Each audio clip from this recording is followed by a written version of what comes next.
learning is the whole experience. It's not just you sitting down observing somebody perform, but collaborating with the students, and the students collaborating with the teacher and other students, to construct their own knowledge, their own understanding, and that is that. The shift is that they take ownership of these concepts that they're learning. It's not like you telling me everything. It can go in here.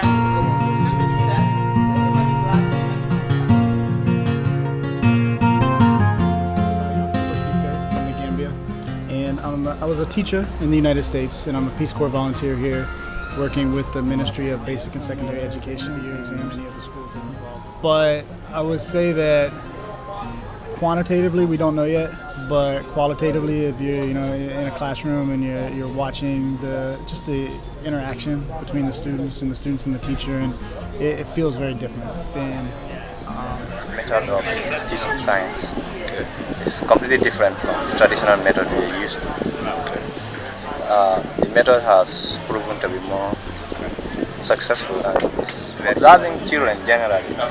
When it comes to technology, they are easily used to it. They learn quickly. Now, them using the responders, using computers and smartphone, it's entertaining them, just like enhances smart teaching, and it introduced me to new teaching techniques. I've learned a lot using the smart board, which is the latest technology way of teaching mathematics. Okay. And the students themselves are participatory because it is engaging, and the response of every student at every point in time, for every question, the percentage, it has statistical meaning to your teaching.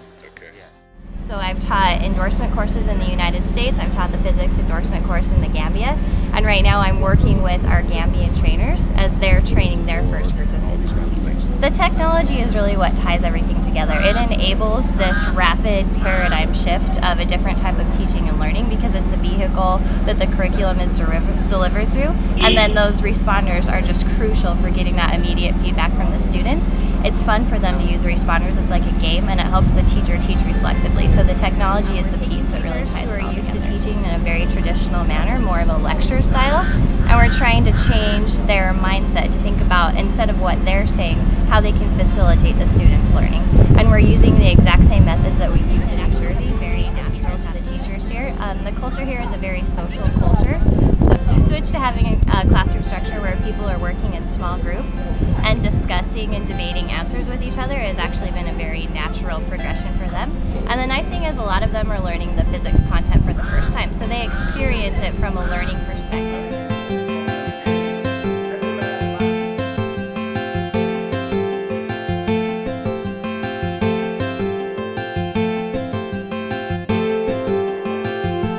From what the teachers report anecdotally, the students love the classes. They say the students are lined up early in the morning to make sure they get a seat inside the physics classroom. In some schools, the students are actually coming after hours to learn physics when they can get the classrooms that have the smart boards and the responders in them. Everyone is really receptive to that style.